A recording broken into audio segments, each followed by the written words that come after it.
আসসালামু আলাইকুম রহমতুল্লাহ। এটা রূপগঞ্জ থানা।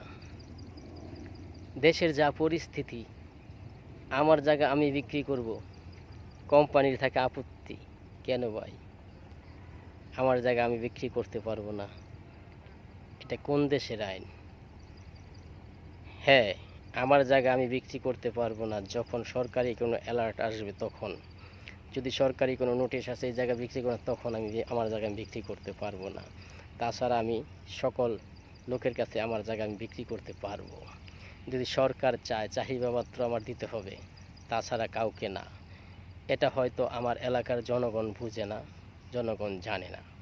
আপনার জায়গা, আপনার সম্পত্তি, আপনি আপনার দলিল খারিজ সব কিছু ওকে করে আপনি একটি কপি করে রেখে দেন। আজকে যদি আপনি জায়গা ফেরত নাও পান, 100 বছর পরেও পাবেন, কারো নেওয়ার ক্ষমতা নেই।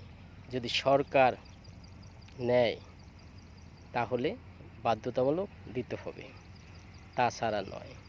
তাছাড়া আপনার শক্তি, আপনার বল, আপনার জমি আপনি করবেন দখল, তাতে কোনো বাধা নাই। হয়তো এখন আপনি সাময়িক কিছু কারণে করতে পারতেছেন না, কিন্তু কথাটা 100 ভাগ সত্যি, কথাটা মনে রাখবেন।